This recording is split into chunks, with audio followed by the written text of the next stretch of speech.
Trump.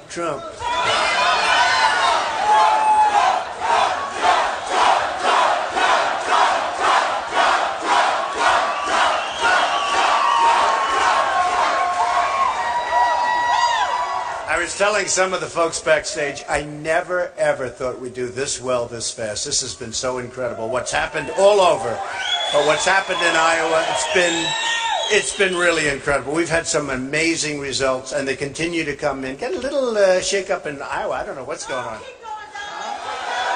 Somebody said, are you going straight to New Hampshire? Now, I love New Hampshire. We've got great numbers, 38-12. That's good. But we fell a little behind in Iowa, and some people are saying, how can it be? And I come out, I was just telling a group, we have the biggest crowds, we have the most enthusiastic crowds. Everybody said, and it's true, I mean, look at this. Somebody else would come, they'd have like 50 people, and they wouldn't need this room, believe me. But everybody said, without question, in every poll, this isn't just here, that the people that are with Trump are with Trump. They don't go anywhere. They're staying. It's true. I see it. I see it. And we've seen it. You know, a couple of times they say, well, that could be the end. Then they do something, I'm 10 points up. It's the craziest thing, right? But we'll take it. But they say the people are with, we have the most loyal people by far, and everybody says it. The other thing they say is for leadership, number one. Very important, right? Don't you think? Leadership. I mean, when leadership is number one, they say on the economy, without question, number one, and by a lot. So, you know, it's great. I thought I'd talk a little bit, and I want to take some questions. You know, we could do a little question and answer, right? We have all these cameras going back here, and you know, it's always tough when you're on live television all the time. Look, we have 10 topics, right? How many topics? 10? How many different ways can you talk about the 10 topics? The bottom line is we want results, we want to get it done. But when you're on live television all the time, all those people back there, and the cameras are on, and then you're talking about immigration, and you're talking about the wall, because we're going to have a wall, and we're going to stop illegal immigration. But we talk about trade, and we talk about repealing Obamacare, we talk about all the things that we talk about. But, you know, you have these points, and we can talk about them in different forms, in different ways, and give different examples. But in the end, it's really about results, isn't it? Right. It's really about results. And you can only talk about the same subjects on live television so many different ways. I talk about industry. I talk about commerce. I talk about how we're losing our jobs to all of these different countries. And I give different examples. But it's still going to be a certain number of subjects. I talk about Second Amendment. I talk about 14th Amendment. We talk about amendments. You know, that Second Amendment, they want to take it away from you. They really want to do things, and it's not going to happen. It's not going to happen. At least with me, it's not going to happen. That I can tell you. So I said today, you know, we'll talk for a little while, but I want to do some question and answers. I want you people to excite me for a change. Is that okay? I want to be excited. And so we're going to have some fun. So we're going to do that. A few things, I want to bring up a few new subjects too. So immigration, we're going to be doing a very strong number. It's killing us. It's killing us. And it's bad for the economy. It's bad for all of this illegal immigration. And I have to tell you, legal, you come in and we're going to have a good time and you're going to be there and you're going to do great. And visas maybe work. Maybe there are cases where you need people in and we'll do something. We're not going to hurt our economy in any way, shape, or form. We're going to make our economy much, much stronger. But we're also going to get jobs for people that are here. People with us. We're going to get jobs. We're going to get jobs. But the illegal immigration, you know, I did this and I made my determination. I took a deep breath because I'll tell you what, it takes courage to say, I'm going to run for president. It really does. Especially in my case where I have a great business and I love my business. I love doing it. I never even see it. I mean, I own some of the great properties in the world. Doral in Miami. I may never see it again. Turnberry, thank you, I love you, look at her. Turnberry in Scotland, one of the greatest, home of the British Open and all that. I may never see it again. All of these incredible places that I have, but more than that, it takes courage, because when you do it, you're putting yourself out there beyond anything that anybody's done, and it even takes courage for a politician to do it. Now, at some point, some of these guys have to leave. Don't we agree? It's getting ridiculous. Because, like, tomorrow night we're having a debate, and I wish we had more time for the debate. I wish we had, not in terms of 3 hours, because who wants 3 hours? You know what, I could stand up for 20 hours if I had to, but who wants to watch that long? Hillary's debate essentially lasted for an hour and a half, and I was, you couldn't watch it. You have Hillary against a socialist slash communist, and nobody knows that. And honestly, he's not going to win, just so you understand. I mean, he's all kidding. He's not going to win, and neither is she. You're right, long term. Well, she's being totally protected, because in theory, she shouldn't even be allowed to run. Still, she's being protected. It's a tough game, it's a nasty game, but she is being totally protected. But she's going to beat him, and you still have one more of these guys, O'Malley, so he'll be out like quickly, I guess. I don't know, what's he doing? What do they do when they have zero? They have zero, and I wouldn't say it against our folks, but they've treated me, some of them, some of the zeros have treated me so nastily, right? Because they want to start controversy, and they want to try and pick up some points. And you know what, I'm not even going to mention names. Usually I do. I love doing it. But everybody that's hit me so far has gone down. They've gone down. And they've gone down bigly. But, and a couple of the ones and zeros, they're the ones that hit the hardest. I mean, they're like desperate people. But they hit. One of them has a zero with an arrow pointing to the left. That means less than zero. And I don't understand. What does it mean? I assume it's a typo, but maybe not. But when you look at the things that are happening with our country, the trade situation with not just China. I talk about China all the time because that's the main abuser. That's the biggest abuser. The numbers are astronomical. Almost 400 billion a year in terms of imbalance. Think of it. 400 billion a year. And they send stuff over here, but we can't send stuff over there. They tax us. Big tax. A friend of mine can't get his stuff over there. The tax is so big. Big tax. Somebody bought an airplane in China, here, can't get it over there. It's a spoiled guy, rich guy, bought a beautiful plane, can't get it over there because the tax is so massive that now he's selling it in this country.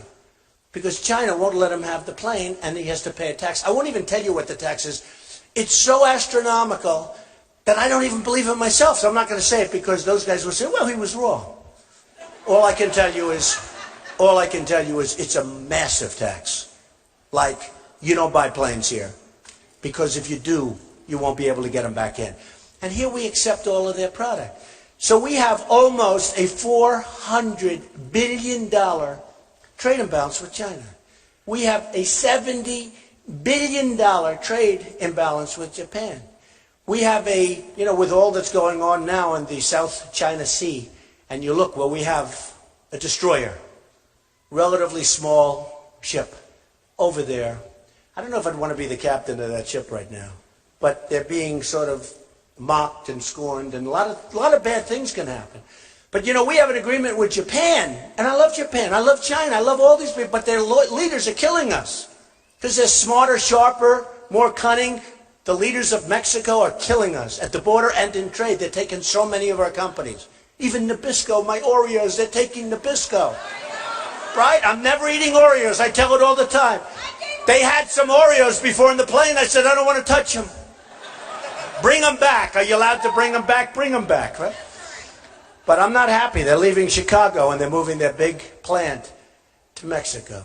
So when you see this happening, we have to stop it. And I'm not going to, I'm not going to beat around the bush and, let's talk and let's be nice and let's save it. Nobody can do it like I do it. Nobody. Honestly, nobody. We can...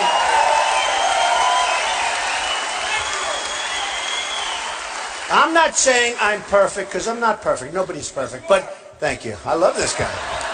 Handsome guy. I like him. Very good. No, but nobody's perfect. But I'll tell you, when it comes to that stuff, there's nobody better. Carl Icahn endorsed me the other day. He's one of the great traders, one of the great deal makers. He says, Trump, Trump. You know, and he's not somebody that just do it.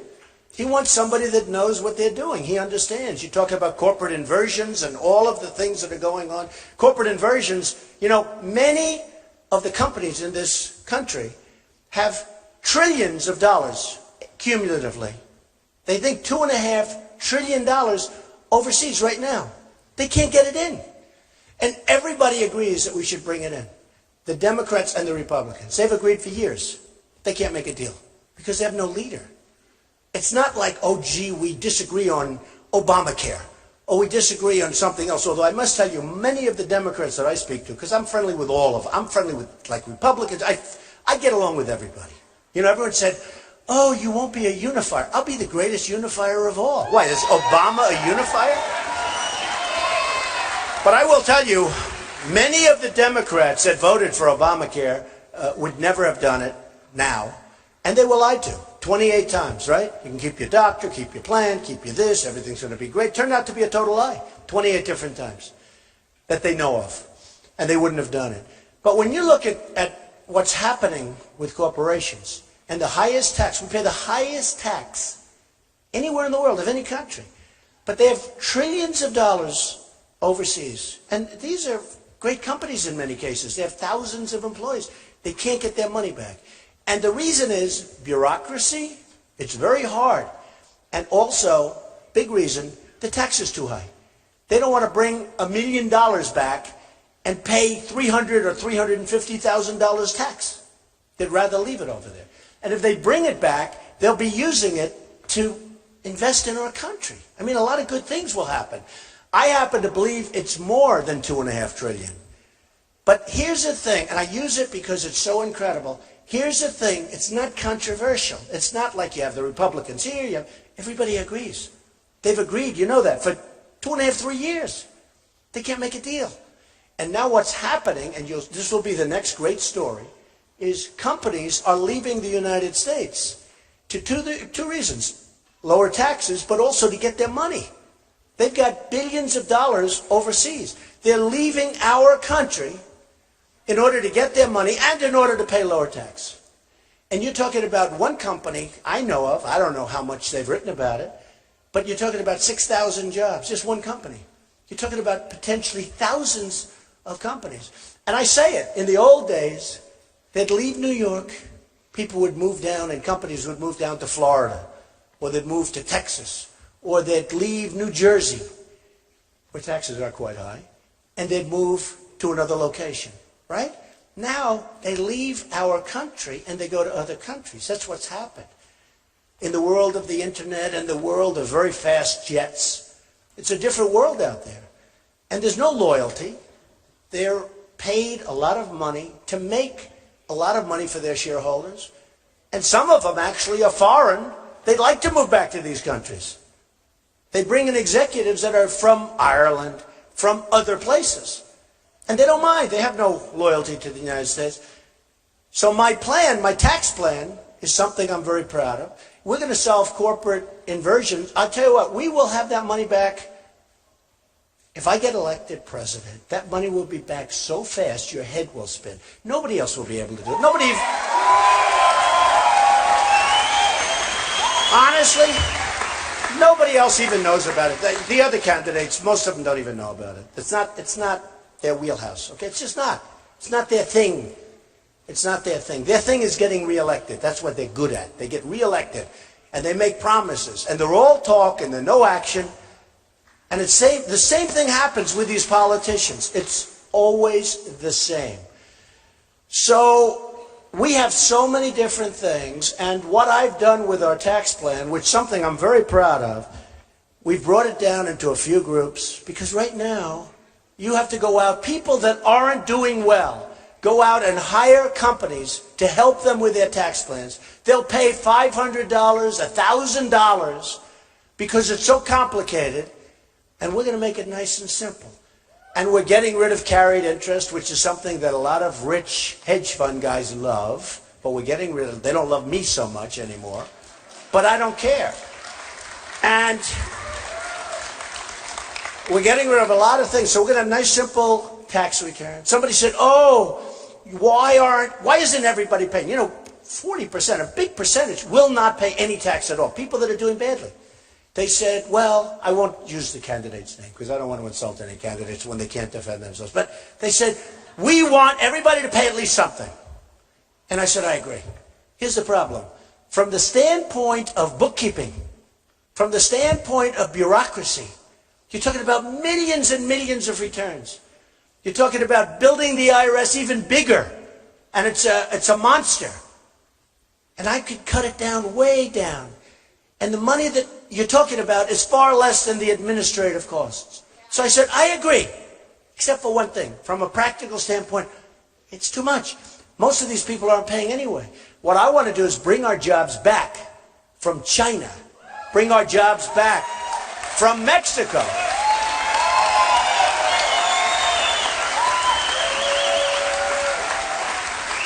Bring fairness to our deals, as an example, with Japan.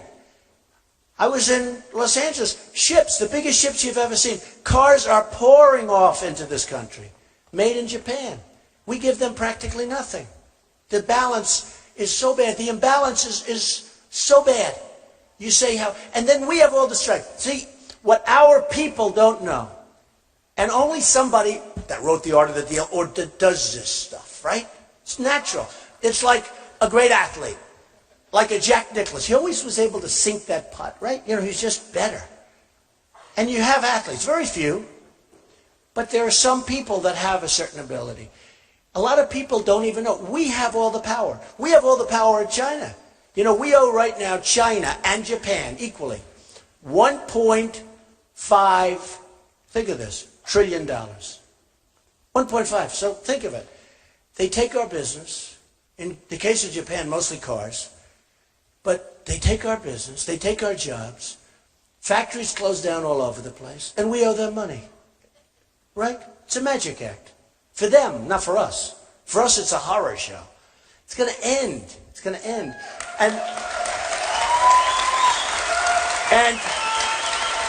And people like Carl Icahn and people like the best I know the best negotiators in the world. Some of them I think are horrible people. I'll be honest with you. I don't care.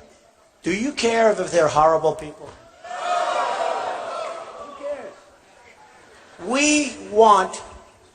Now, Carl happens to be actually a very nice guy, but he's a brilliant negotiator and a tough cookie, and he's built a fortune. He doesn't want money. He doesn't want to say, oh, give me $200,000 a year in government money. He wants to do it. He's proud to do it. He wants to help the country. And it's so easy for him. For instance, if I said, Carl, do me a favor. The trade deal we have with China is so unfair. We're losing $400 billion a year, Carl. Do me a favor. Make it fair. I don't have to give him a big speech. I don't have to give him a big speech.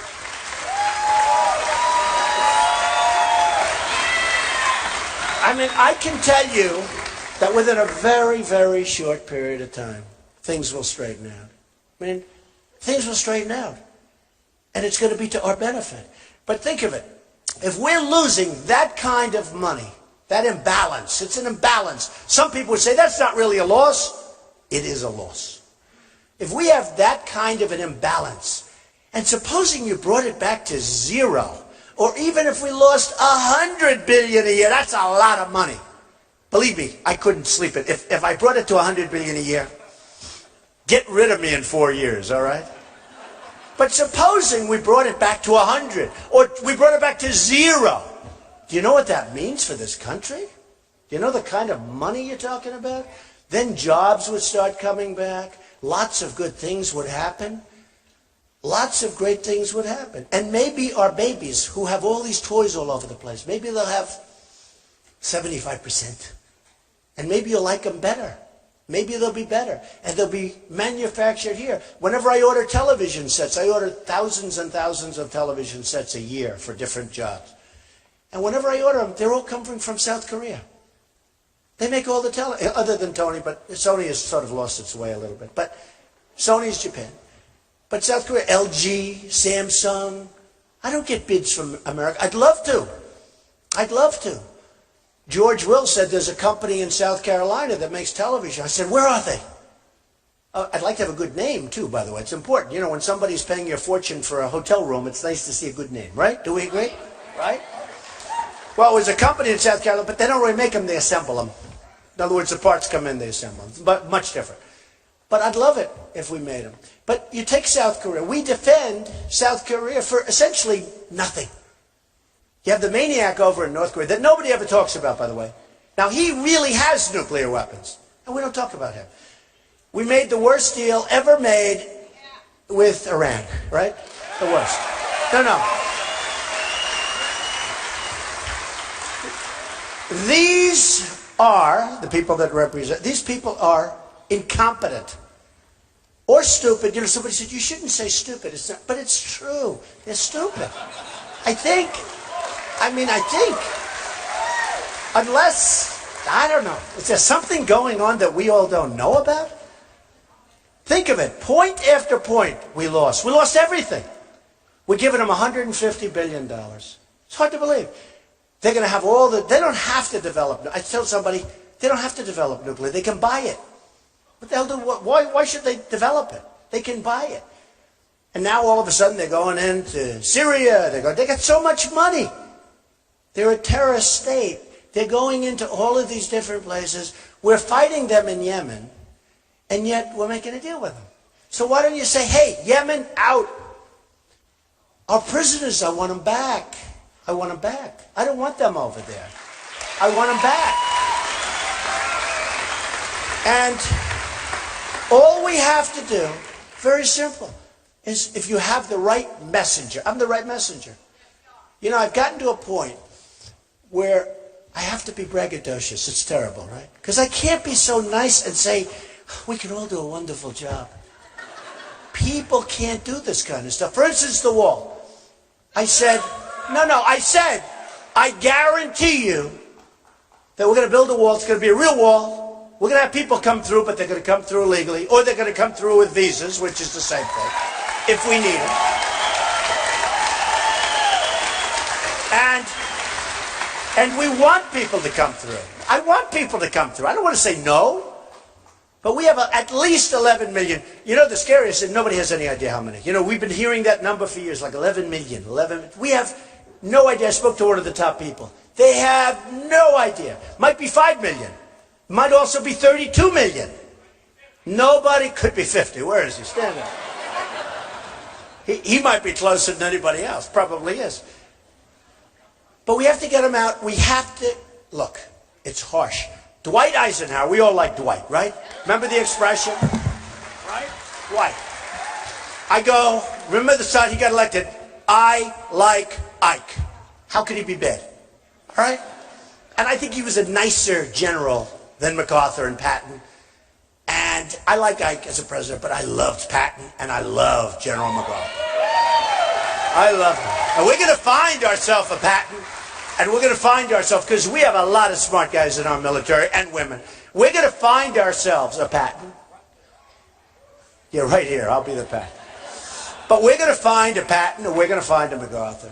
And I'm really good at that. We're going to find great people. Because, and I've told this story, where I watch these generals go on television. They shouldn't be on television. They shouldn't be talking. You know? They shouldn't be talking. They should be doing. And they asked a certain general, I'm not going to insult him, it was like a month and a half ago, on a show, talk show. I said, here's General so-and-so, one of the top people. I couldn't even say the top. I said, what's he doing on television? And he's saying, well, ISIS is very tough. You know, they're spread out. By the way, they took the oil that I said take. Remember I said take the oil? Always, take the oil. They're being funded by the oil that I said take. I don't want their damn oil, but you know what? It turned out to be another benefit of having it. Take the oil. And we didn't do it. We shouldn't have been in Iraq in the first place. And I said that in 2003.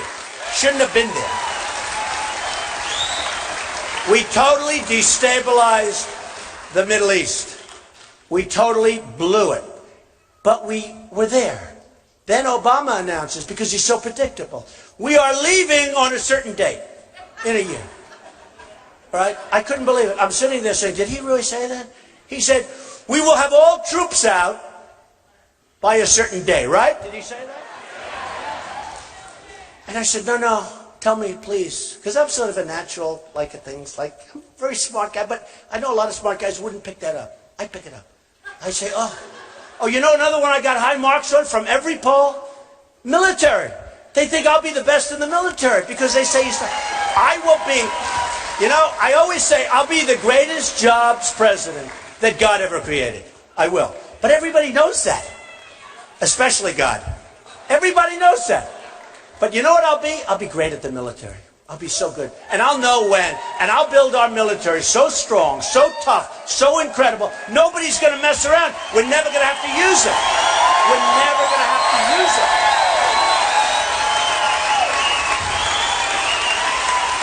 And I'm going to take care of our vets. Believe me, they're our greatest people. And our vets are not being treated as well as illegal immigrants. I'm going to take care of our vets. So, go back. So, the word is unpredictable. I made a business deal a year ago. And the guy, I beat him so badly. It was so beautiful. It's a beautiful thing. It's like a picture. For me, it's like a picture. That's my own problem, I guess. But to me, it's like a painting when you can do something like that. So I made this deal, and it was great. And they did a story on me recently, and it was a nice story. And I said, I hope they don't call this guy. They ended up calling this guy, what do you think about Trump?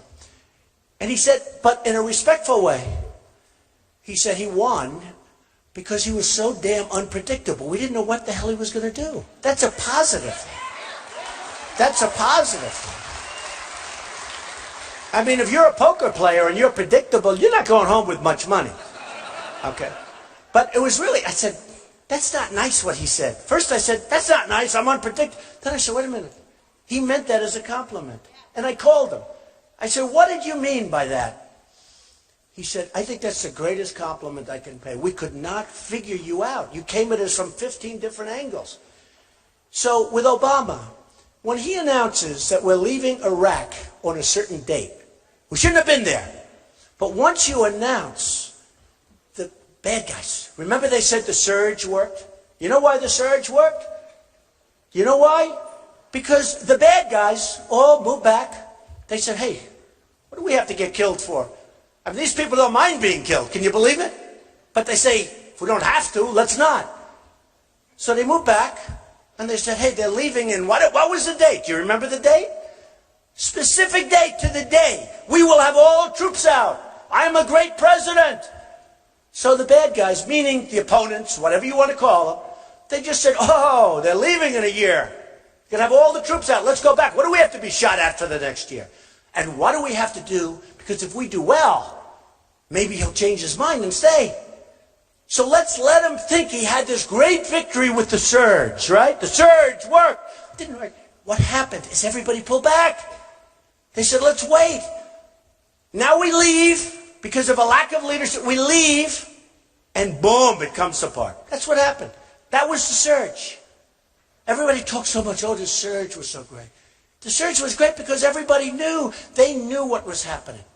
They knew it was going to happen. They knew we were leaving, even through Bush. I mean, honestly, they knew we were leaving. We were fed up. So they pull back and they say, let's get them out. Everybody wanted to leave. Now, I would have done it differently, even if I wanted to leave. And I might or might not. I won't even say. People say, Mr. Trump, what's your attitude on ISIS? When will you attack them? Where? I said, I don't want to. I have a real chance of winning. I don't really want to tell you what my attitude. I want them to guess. I don't want to really tell you. I mean, the one bad thing about our system, we have a system that's got flaws, let's face it. Hey, look at our leadership. It's got flaws. But you know the one bad thing? When I give that answer, they say, although some people, I see it here, some people say, we love that, we love that. But when I give that answer, people say, Trump doesn't know. He doesn't know. He didn't give an answer as to exactly what he's going to do. Exactly. What is he going to do? And I know exactly what I'm going to do.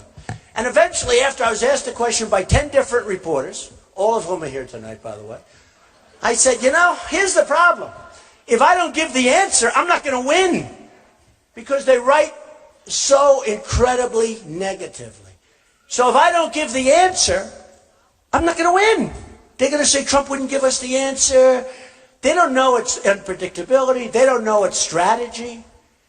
And I said it for a period of time, like a month.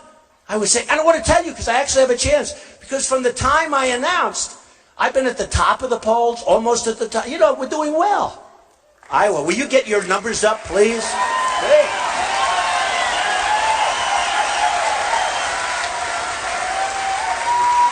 When you get these numbers up, I promise you I will do such a good job. First of all, I am a great Christian, and I am. I am. Remember that. And I do well with the evangelicals. But the evangelicals left me down a little bit this last month. I don't know what I did. But I am a great Christian. I'm a believer, and I believe in the Bible. And I even brought my Bible a month ago to a group signed by my mother, Mary, and with the address and the date. I won't tell you what date it was because you possibly you think I'm younger than that. But she didn't want anybody taking my Bible because that was very important to her. So it has I was so cute. She has the address, has the date.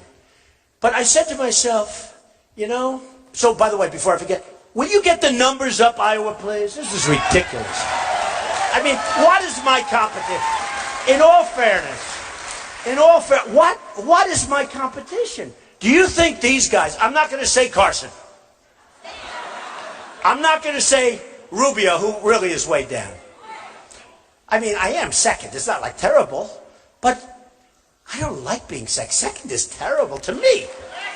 But do you think that Ben is going to go to China? These guys are fierce. Like they come into your office. I've made many deals with China. I've had great victories in terms of deals with China.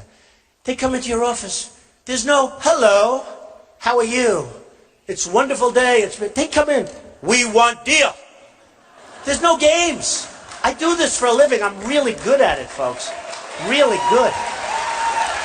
And, you know, when you talk about energy, I'll tell you one thing. Everybody agrees, ooh, do I have energy? Ooh.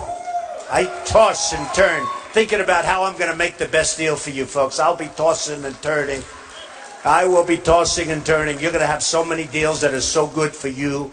We're going to have numbers that are going to be so good. I always joke, you may get tired of it, but then I always take that back because nobody gets tired of winning. We don't win anymore. You know, think about it. Do we win at all, ever? We lose with the military. ISIS beats us, everybody. We lose with trade.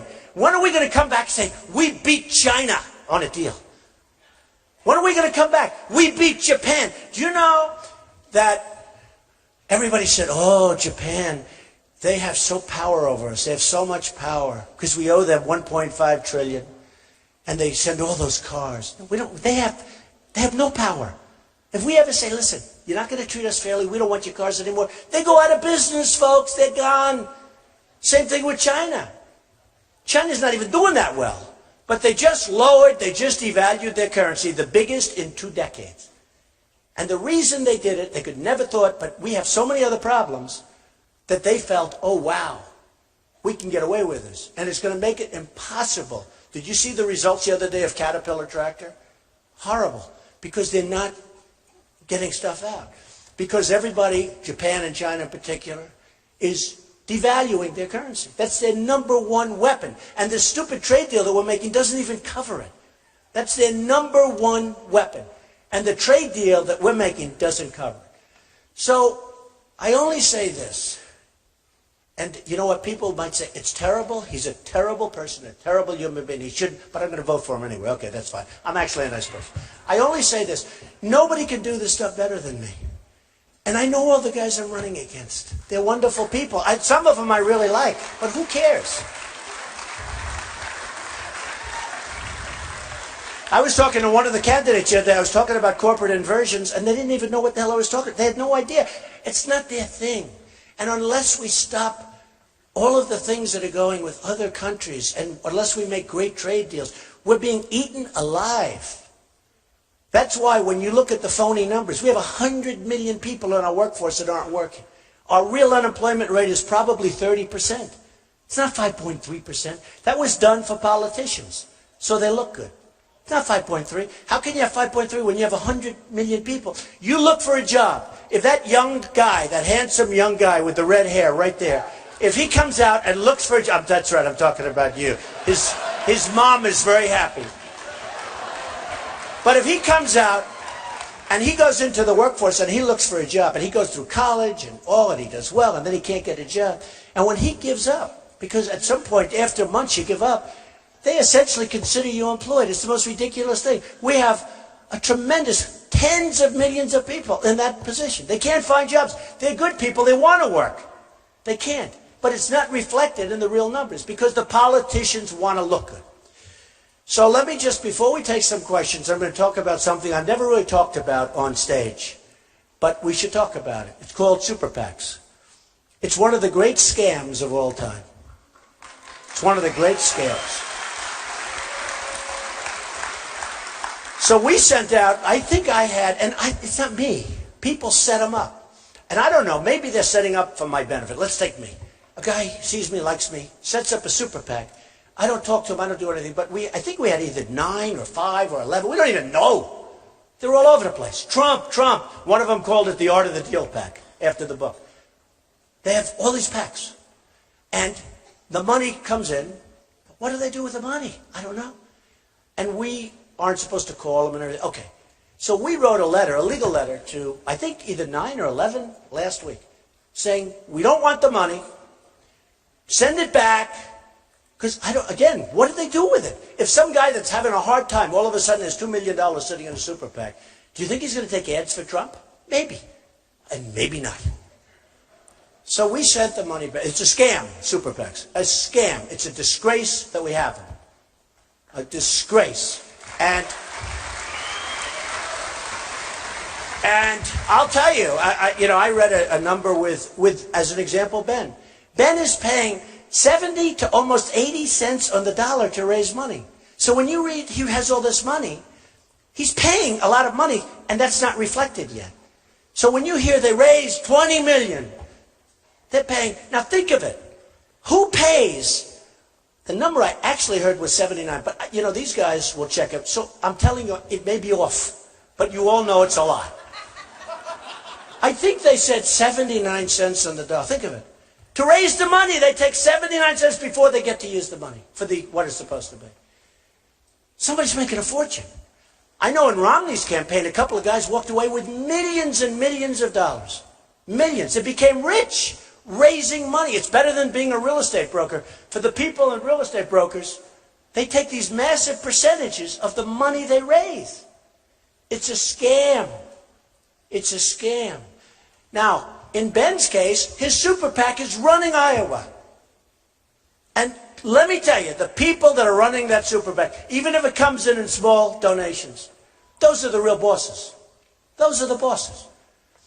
In the case of Jeb Bush, you're not supposed to deal with your super PAC, right? So it was in the Wall Street Journal the other day. He has a super PAC fundraiser or something in a hotel. And right next to it, he had his campaign. Ballrooms. Did you read that? 2 ballrooms. One here, right next to each other. By coincidence, of course. They're not supposed to be coordination. They're not supposed to be talk. They're right next to each other. And that's nothing compared to what some of them are doing. It's a scam. And it should be stopped. And it's unfair to somebody like me that is spending my own money.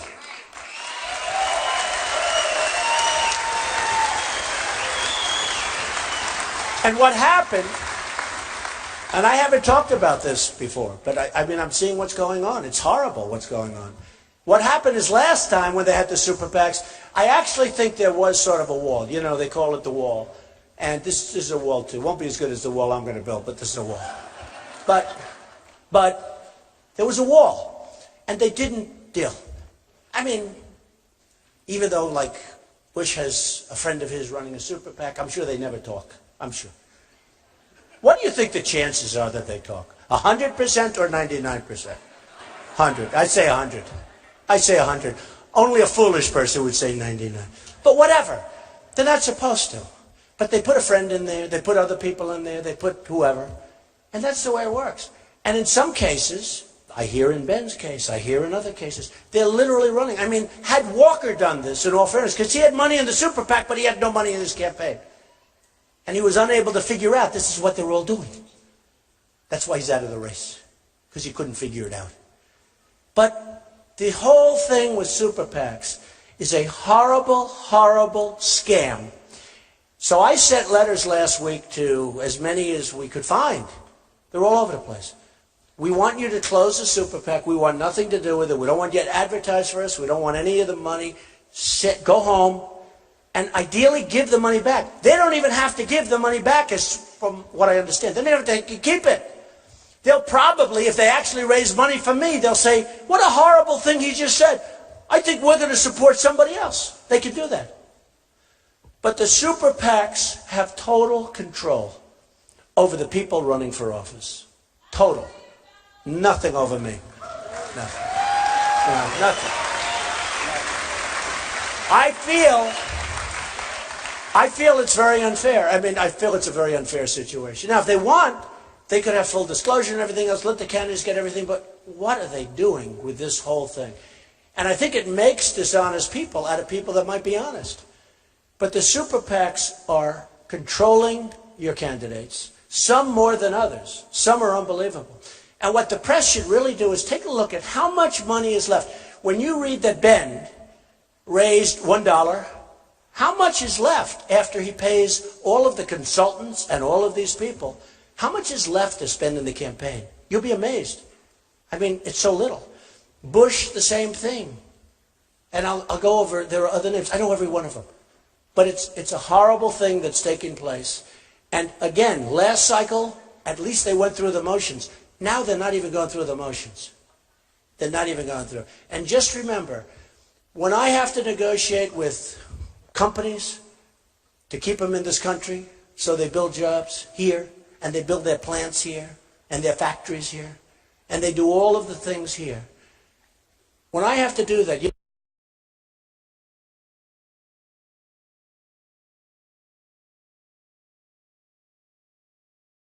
know, John Deere, I've paid them tens of millions of dollars. You can even check. I said to John Deere, I want an endorsement. I don't know if they'll give me an endorsement. I tell you, if they don't, they're not so smart. You know, I guarantee no other person gave John Deere. I mean, I bought probably more than $10 million worth of John Deere equipment. I love it. You know why? Iowa. I love it. I love it. When we can. And it's, by the way, it's a great company. It's a great company. But I buy a lot of stuff from John Deere because I have a lot of big developments that really require John Deere type equipment. I don't have to buy from them. I could buy from others. But I want to steer it to them when I can. But we have to do something to clean up this political mess because it's crooked stuff. It's crooked stuff. And it's got to stop. And it's very unfair to people that go out and do it the way you're supposed to do it, including me, where I put up I think I'm the only one. I know I'm the only one that's self-funded. I'm the only one. I'm putting up my own money. Other than, I always preface it, people write in to DonaldJTrump.com or whatever, and they send me checks, like $20. I keep saying about the woman for $7.50, $50, $100. Because if you, I don't want their money, but if you send it back, it's totally insulting. I mean, they always write letters, too. They write these beautiful letters. It's, Mr. Trump, I can't afford much, but and I know you don't need it, but I'm sending in $50 because it's so important what you're saying about the country. And it's beautiful. I mean, I've seen such beautiful letters. And if I sent it back, there is no letter I can write that's not going to be insulting to those people. Really. Dear Mr. So-and-so or Mrs. So-and-so, I don't need your money, and thanks a lot, but we're going to do it ourselves. It's like, if I got that back, I'd say, who the hell does he think he is? So we take that, and it's something that I think is important. So I always preface it by saying, I don't consider that funding, but I'm self-funding my campaign, and I'm getting ready to put up millions. Millions. And something I'm very proud of that I think is great, and it's, you know, been really great. It hasn't been gotten very much publicity, hasn't gotten much publicity, but I have spent less money than any other candidate, okay? By far, I think. I don't know, probably a couple of guys have nothing, so they just go around from, but I was told I spent less. And I had the best result because in most polls I'm number one. Now, until Iowa came along, I said every poll. And then Iowa came. What the hell are you people doing to me? You know? I'm telling you. They said, why don't you skip Iowa? They told me that. Everybody said, skip Iowa. No. All of the political geniuses. A man just interviewed me backstage. Great reporter. He's actually a great reporter. Of course, if he writes a bad story, I won't say that. Then I'll read. But he is. He's a great reporter. And he said, would you ever think of maybe skipping Iowa, going right to New Hampshire? And then you go to South Carolina, where I'm leading by massive. You got to see the rallies we have. They're incredible. But you go to New Hampshire. You go to South Carolina. You go to Nevada. You do the SEC. And skip. I said, I can't do that because I have such an unbelievable relationship with the people from Iowa that I think we're going to win. I really do. I believe it. I believe it.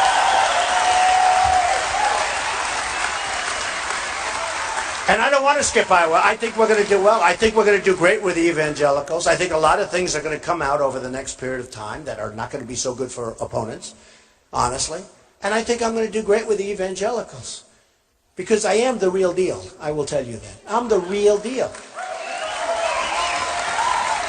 So, I told these political pros, I hate to say it, but the last long number of elections on the Republican circuit, the person that won Iowa did not get the nomination, okay? I want to take away some of your muster. Do you understand that?